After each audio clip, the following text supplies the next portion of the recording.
Hello, and welcome to Books on Tap Live with Publishers Weekly. I'm Emma Cantor, Deputy Children's Book Editor at PW. Today I'm speaking with debut YA author Angeline Boulley, whose new novel, Firekeeper's Daughter, is due out March 16 from Macmillan Children's Publishing Group. Welcome to the show, Angeline. Bonjour, Anine. Hello. Great to see you. We have a few announcements for everyone watching at home.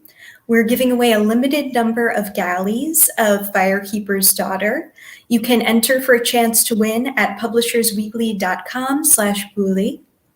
And we've also dropped that link into the comment section on Facebook and YouTube. During the event, you're welcome to submit questions for our guest author. Just write them in the comment section on Facebook and YouTube, and we will try to get to as many of those as possible later on in the interview. So now on to the main event. Where are you joining us from, Angeline? Southwest Michigan.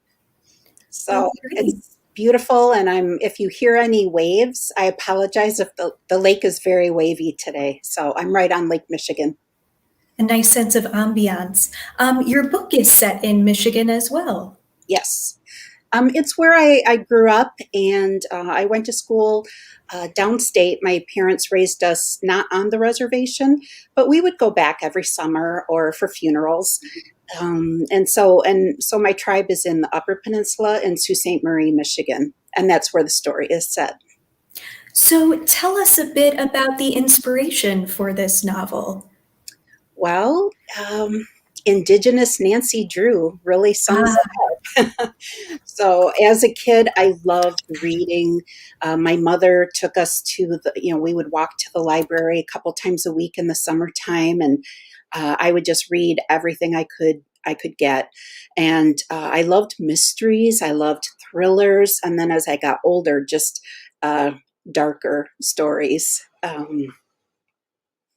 And really, I decided to write the Indigenous Nancy Drew story that I wished I had read growing up, maybe something darker and grittier that as a teen that I would have seen myself in. One major theme of the novel is sort of the challenge of straddling two worlds.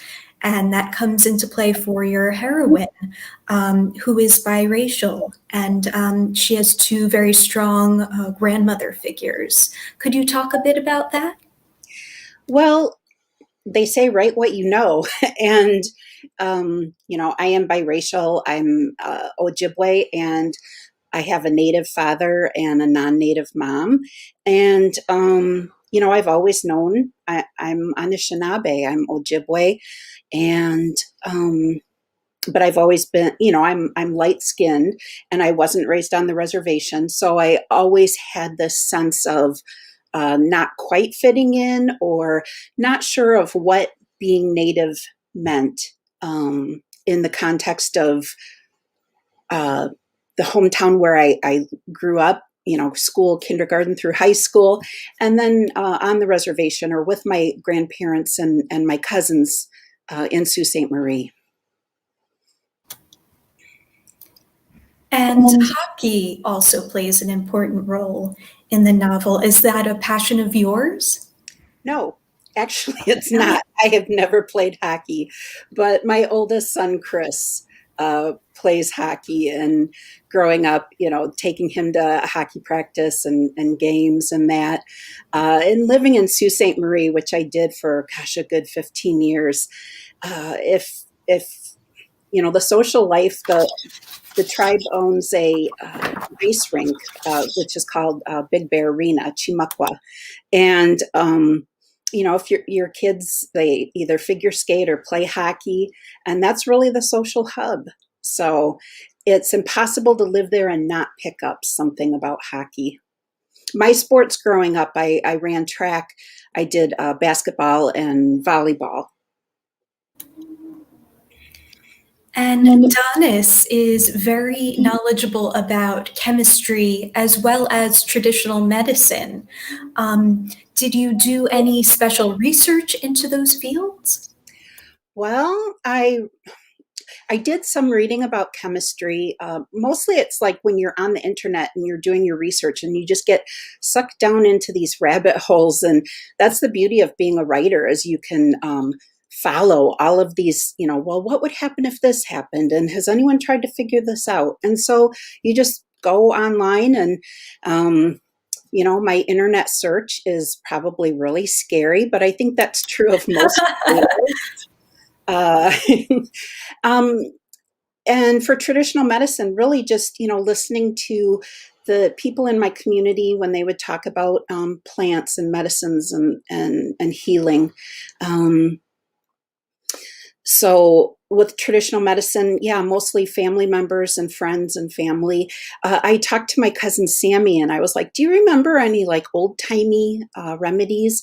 And she was like, oh yeah, I had an earache and the ferry was closed down. So Grandma Nancy had me pee in a cup and she poured it in my ear. And so that's where that bit in the story comes from. And then I went online and I looked it up and urine is sterile and it can be used as a substitute for hydrogen peroxide. And so, being able to include things like that in the book was really exciting. That our elders, our ancestors, they were intelligent and they knew what the plants, what medicines they needed, and they knew what the plants were telling us. Absolutely. And speaking of chemistry, there's also a compelling romance that sparks between Donis and Jamie, even as she is sort of trying to hold on to her sense of self and autonomy with that.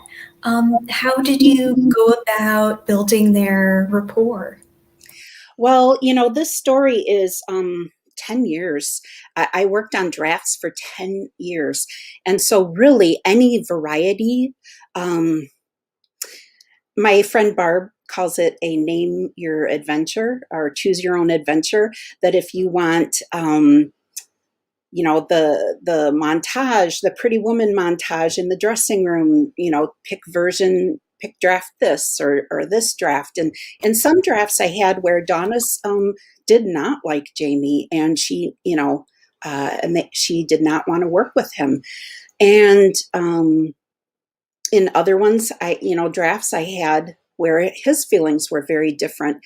But when I really sat down and, that last draft, I would say just those two crazy kids just couldn't stay apart. And they just, no matter what I would do, they would find their way back to each other. That certainly comes across on the page. In addition to being a strong woman herself, Donis is surrounded by strong female figures in her family and in her friend group. What do you think makes her, in particular, a strong Ojibwe woman? Really, that role model of Teddy, her Aunt Teddy, and other strong Native women that she sees, elders and, her grandma, her grandma Pearl, and certainly Granny June. So, in tribal communities, in our families, we see these strong women. And my career, I started working for another tribe right out of college. I worked for a tribe that was near where I went to school at Central Michigan. And there were some women there that just really, they took me under their wings and they taught me things. They, socialized, invited me to things. And there was just, I was in awe of them and just, honored and kind of in awe that, that they extended that friendship to me. And so I've always tried to pay that forward. I've just, any community I've worked in, I've just tried to seek out the young people who seem like they really have ambitions and to do things and just really connect with them and introduce them to different opportunities that maybe they hadn't thought about.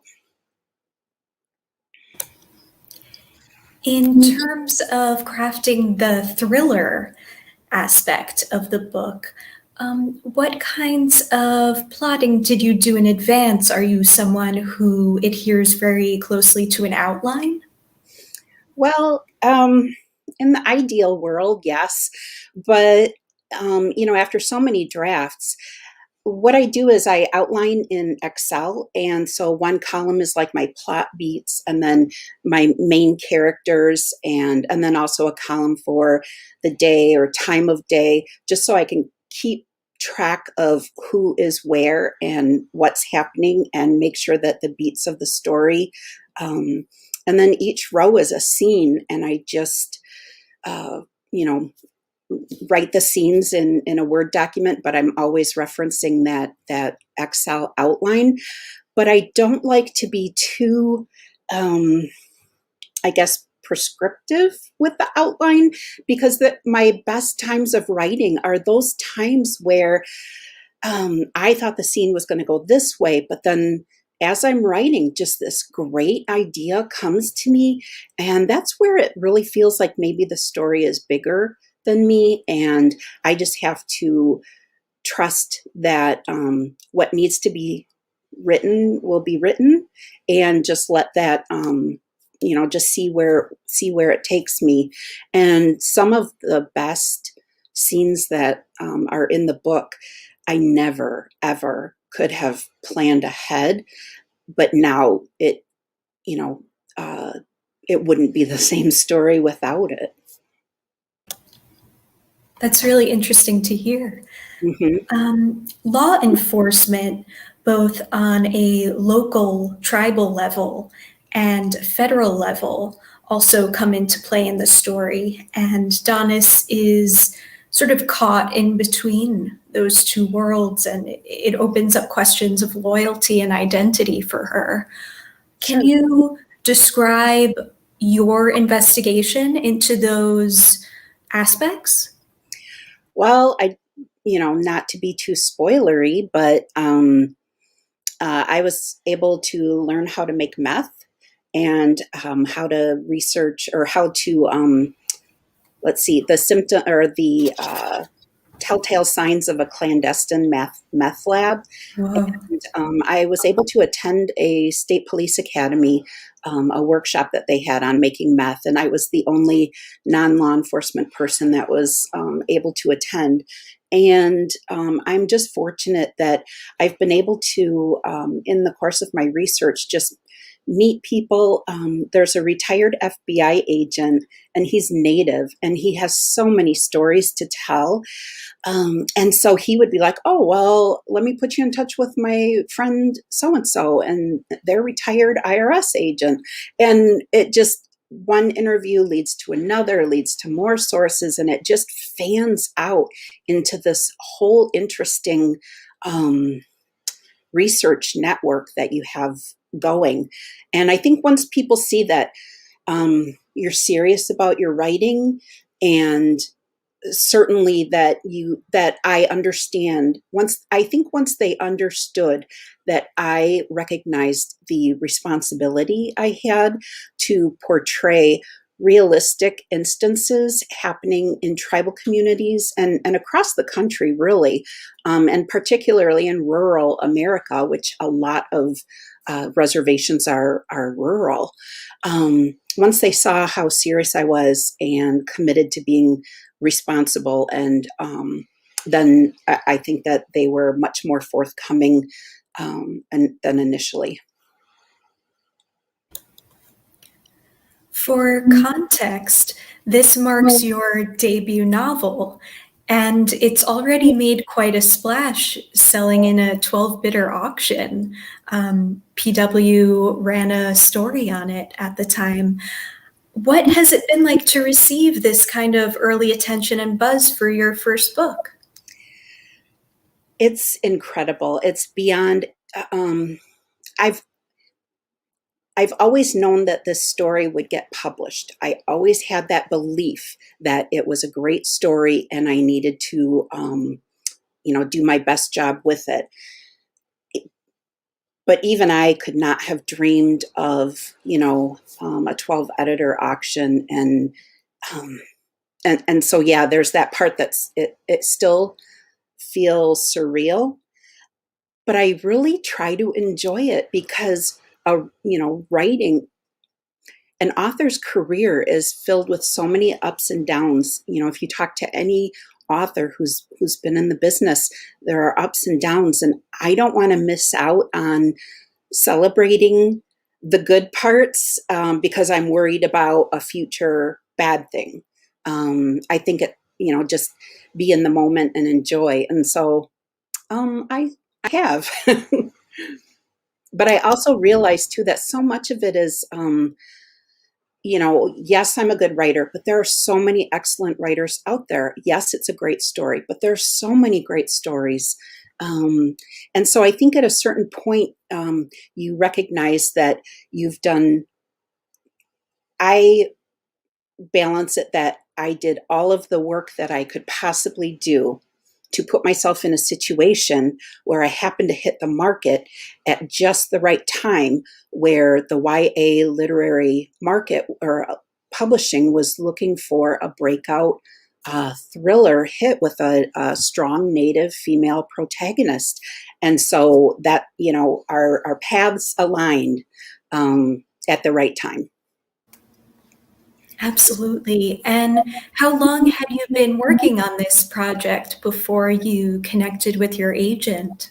It was 10 years. And then Oh, once I started querying for agents, it was 2 weeks after that I signed with Faye Bender at the book group. And then we did one minor revision over the course of the summer. And, her feedback was it was really good, and it helped shape the story so that what I put forward to what we submitted in September of 2019 really felt like next level. And then of course the book auction was 2 weeks after I went out on submission. So man, I realized that I got the golden ticket. I just, yeah, I'm very fortunate. it's so interesting how you put in that work of about a decade, and then the momentum carried you forward for what seemed like an overnight success to people, hearing the news. Yes, I'm very dubious of overnight successes because what I Mhm. find is there's a lot of years and blood and sweat and tears um, along the way. And certainly, my first draft is a horrible mess. And I think only my older sister, is the only one that's ever read that one. And just, throughout the 10 years, just every time I would finish a draft, like a page one rewrite, I would know what was wrong with the story or what was lacking. And I would seek out resources to figure out how to improve my writing so that I could write to the level of where the story was in my mind. And then life happens. I have 3 children. And I've always worked in Indian education. So really, life happens, and sometimes I'd have to set things aside for a few months. But that story just always came back to me, and it would come back even stronger until I was just compelled to try again. I also understand you participated in the We Need Diverse Books mentorship Yes, program. What was that experience like? it was fantastic. So I had applied in 2017 for the 2018 mentorship, and I didn't get picked. But the email that they sent me, there was something hopeful about it. And so anytime you get feedback and you can glean that I just felt like I was close, that I had been a contender and it just hadn't fallen my way in that instance. And so I worked hard. I revised the story. I, really tried to exhaust that writer muscle as far as as much as I could. And and so a year later, I applied for it again, and I looked over my application and writing sample that I had submitted the year before, and I could see my growth in that year. And so when I submitted, I felt confident that if I had been close the year before, that that I would be a serious contender this time as well. And so I was paired with Francisco Stork, the author, and his book, Marcelo in the Real World, is one of my favorite books of all time. What voice! Francisco is the kindest, most generous, supportive person I think I've ever met, in the writing community. Um, he really got my work. He really enjoyed it. And we would email back and forth, and he read my entire manuscript and he gave feedback in sections of it. And then when he was done, now in the mentorship program, there's guidelines for mentors and mentees. And mentees are not to ask their mentors for a leg up, for a referral, or, hey, can you put me in touch with so-and-so? But when Francisco was done critiquing my manuscript, giving me feedback on it, he said, you really have something here. And I've talked with my agent, Faye Bender, and I think I think you should submit to her. Check her out and see if you think she would be a good fit for you. And certainly, he had said, don't pick her just because of me, but I really think, she would enjoy reading your story and seeing if there's a good fit there. And that's, so now Francisco and I share an agent, and that's Faye Bender. What a great success story. And We Need Diverse Books is just such a fantastic nonprofit organization that really seeks to make sure that every child, is represented in books. And for me, I was a senior in high school before I ever read a book that had a Native protagonist. And I think that the earlier a child can read a story and they really see themselves in it, I think it changes the way they view the world and their place in it. And I think the sooner we can get that book in a child's hands, I think it changes the trajectory of their life from that point. And so I feel very strongly about the mission of We Need Diverse Books.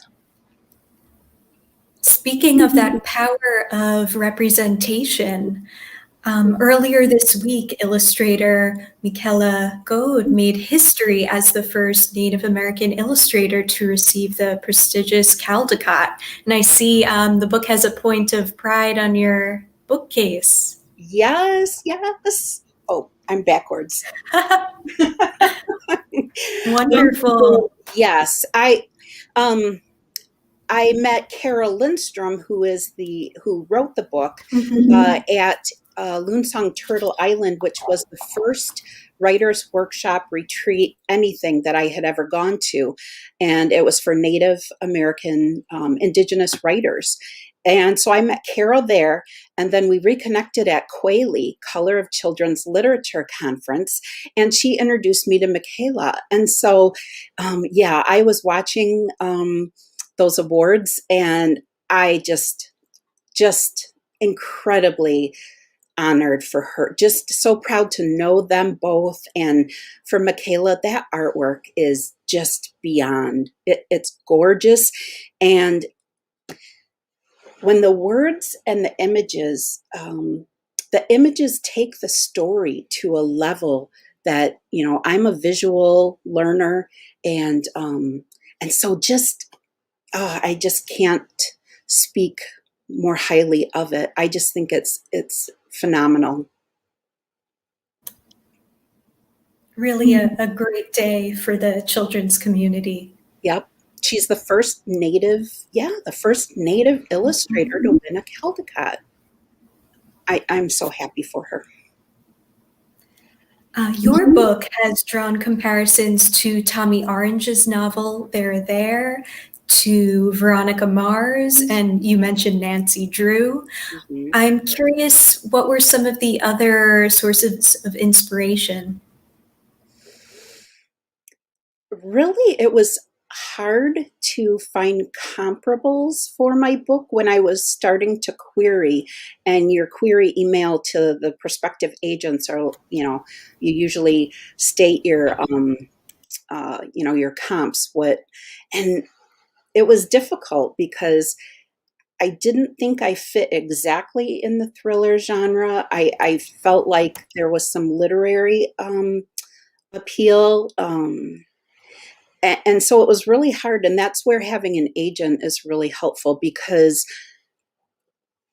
I'm glad that I wrote the story I wanted to write. And I didn't worry about genre. I didn't worry about market. I didn't worry about what age category, because my book is right there at the edge of young adult and it's considered adult crossover. And I just wrote the story I wanted to tell. And then afterwards, working with my agent and figuring out, how to position this when we go on submission. So I think I'm very glad that I had an agent that, helped. But inspiration, gosh, there are so many phenomenal Indigenous authors out there, both in the US and Canada. And, a lot of people that I look up to. And hopefully, the success of your book will help usher in many more to I follow. I hope so. And there's a conference, it's really special. It's called Quayle Color of Children's Literature Conference, and it's in April.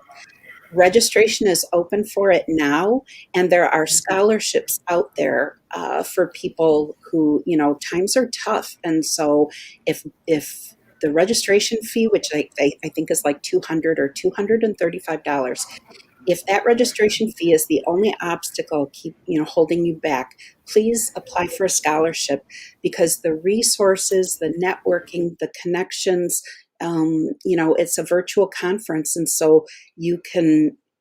I think more opportunities. If there is a silver lining in all of this quarantine and virtual events, it is that so many more writer events, so many more author events are available to people who have, a computer and an internet connection.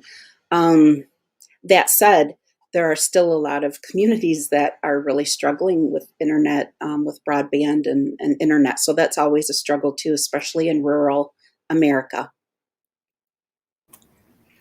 I also wanted to ask you, with the pandemic hitting communities so hard, including Indigenous ones, what does it mean to you for your debut to be hitting bookshelves at this time? I hope it's a bright spot for people, for students. You know, Students are reading more than ever, and the selection of books, there's so many more marginalized voices that have not been in print before that are now. Um, and so I think that, hopefully there are teens out there who are going to read my book and see themselves in it. I think it's the author James Joyce said, in the specific we find the universal, or in the precise we find the universal, or in the particular we find the universal. And really, I think that my story might connect with a lot of people. I also saw in your bio that you are a former director of the Office of Indian Education at the U.S. Department of Education. Could you talk a bit about what that work entailed and what you learned from it? Well, my whole career was in Indian education, pretty much. So, I would work with tribal youth. I'm not a teacher, but I would work with the programs, after school programs and services and tribal communities. And I would work in the schools as a liaison between the student and their family and the school and the tribe.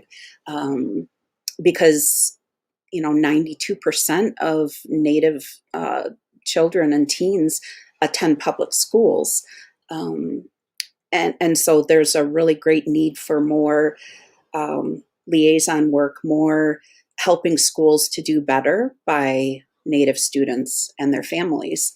And so really my dream job was to try to impact as many students and their families on a nationwide scale. And so for me, my dream job was that director position at the U.S. Department of Ed. We administered or we award $175 million a year in formula and discretionary grants to tribes, schools, universities, and other eligible entities to, improve Indian education. And so it was a dream job, but when I got the book deal, I could not do both. I knew that I needed to do another revision with my new editor, and my day job was a 10-hour day, job, and I couldn't sacrifice my health trying to do both. And I was fortunate that the deal was life changing money, and so I wanted to give this book my best shot, and that meant putting it, it would be my work, it would be my job. I'd like to pivot now to look at some readers' questions for you. Okay. We have some great ones here. The first, Haley Wilson Lemon asks, what surprised you most while writing your book? What surprised me the most is how supportive the Native children's literature community is. From my very first writers workshop that I attended, every conference, every time I meet, in particular, children's literature, illustrators, writers, for a picture book, middle grade, and young adult, it is such a supportive community. And I was surprised by that. And just realizing that we're all rooting for each other. And when one of us does good, that helps everyone. And so there are people that I think are just phenomenal writers, and that I get to meet them and know them and support them and call them, friends. I think that was the most surprising and wonderful part about all of this. And Jennifer Rodriguez asks, what is something you want readers to take away about Native American culture in the book? I want people to know that we're still here, and that we exist and we have dynamic stories to tell, and whatever ideas you have about Native students, families, communities, I hope that my book opens your eyes, and I hope that you're delightfully engaged by it. On a related note, we have a question here from Betsy Laredo asking, how much pressure do you feel to represent the broad spectrum of this culture? And how do you navigate that? I think, I just wrote the story I wanted to tell. And then on revisions, I'm looking more at and talking with my editor about decisions that might help um, school and library, different things that I might not have taken into consideration. But really just telling the story that I want to tell, and then talking with my editor. She would have a suggestion about something, or had I thought about this? And we would talk it through, because I felt strongly about what was in my story, but sometimes I had to really dig deep and figure out why I wanted it in the story. What was my point in having it in the story? And was there a different way I could accomplish the same thing, but also address concerns that my editor was bringing up that were valid concerns? So yeah, I think it's hard. We're part of, I'm part of a tribe, but I'm not authorized to speak on behalf of my tribe. I'm one writer, and Mm. so it is not on my shoulders to be the voice for Native stories. I think that's a very dangerous thing, is looking for that one novel that, I think that's a falsehood, because there's so much diversity in, between tribes, and there are 574 federally recognized tribes. There are even more tribes that are state recognized, or are going through that process of recognition. And within the tribe, there's so much diversity. And so I think that the more Native stories that we see, the more Indigenous authors telling their stories, I think that we'll see that diversity, um, and that's a good thing. We have a question also from one of our producers, Rob. With all this excitement and buzz, is there a movie deal too? What I am authorized to say is that Firekeeper's Daughter is has been optioned for a streaming series with a high-end producer, and that's all that I can say. And many books get optioned, and don't go beyond that option stage. So I think it's just very cautious word out there. But when I wrote it, oh, I'm a visual person, so yes, you can better believe I saw things happening on the screen. Very excited, and we'll have to stay optimistic for that. Mm-hmm.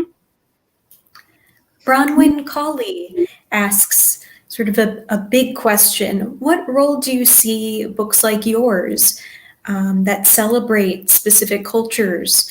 What role do they have in creating unity in our increasingly fractured society?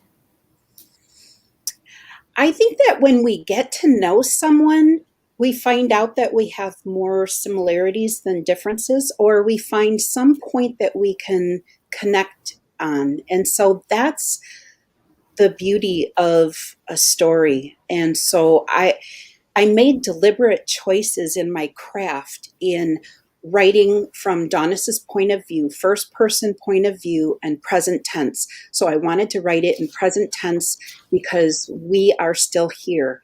And I didn't want it in a story set in the past tense. Um, and, uh, the decisions with craft, and that I wanted people to be inside Donis's head, and things that resonate with the reader, they're relating to an Ojibwe young woman, and so that's deliberate on my part. Lee would like to know, what question do you want readers to have as they read the book? I want them to say, what are who are some other Native authors writing about their communities? I want more. And I would tell them, Cynthia Lidich Smith, Don Quigley's book is more like upper middle grade, or beginning YA. There are some excellent books that are in that crossover. They're adult books that would, I think, teens would really like, and that's, Erica T. Worth. Her book, Crazy Horse's Girlfriend, I believe chapter 1 of that, in how she sets up the story. And I think that should be taught in every MFA program. And Marcy Rendon, her Cash Black Bear mystery stories, the way Marcy writes. So I hope that readers finish the book wanting more. Mm-hmm. Michael Whitney would like to know, how did you get into writing? Well, I always liked writing, and I seemed to do better in school in subjects where I could write and expand on an idea. And and when I would watch a movie or a TV show, I would be asking, well, what happens next? And what happened before? Like, how did they get to this? Or feeling like there was more story there than what was on the screen. And so I always had that desire to write. And since I read a lot of mysteries and thrillers, I would always read trying to figure out the mystery before the author would have expected the reader to. I wanted to be like the first in the pages to figure out who did it and why. And so as a writer, I reverse that. And so I try to write a mystery or a thriller that leaves the reader gasping and shocked, but also that it makes sense. Here's a good one. Shannon Wise would like to know, what was the most satisfying part of writing this?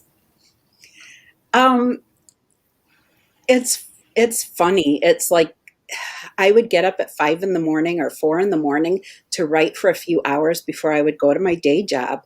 And there's a certain part in the parking lot at the funeral. And if I say a certain pair of shoes, there's something that happened. And having that idea come to me as I was, typing away and had no idea, and that it made perfect sense. I loved it. I high-fived myself. I was like, walking to the metro that day to go into DC. And I was just like, yes, that was it. That was it. And so I love those moments. Mm-hmm.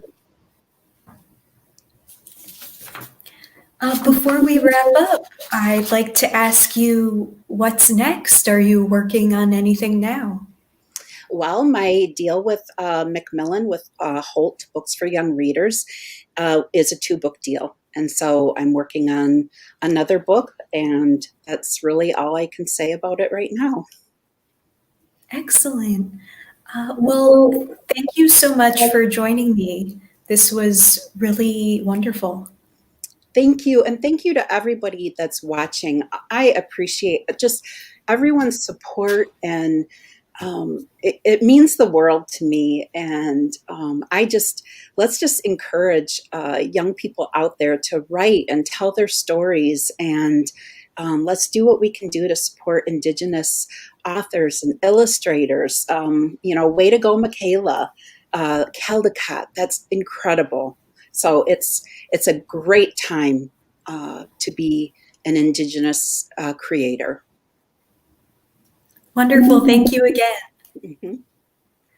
Once again, I've been speaking with Angeline Boulley about her debut YA novel, Firekeeper's Daughter. It's due out from Macmillan Children's Publishing Group on March 16. And thank you to everyone tuning in, our great audience. It's been a pleasure bringing you such great talent in this format. And Books on Tap Live is going on a hiatus, But please be sure to check out some great interviews you might have missed. You can access those at publishersweekly.com/booksontap live, and we hope to see you soon.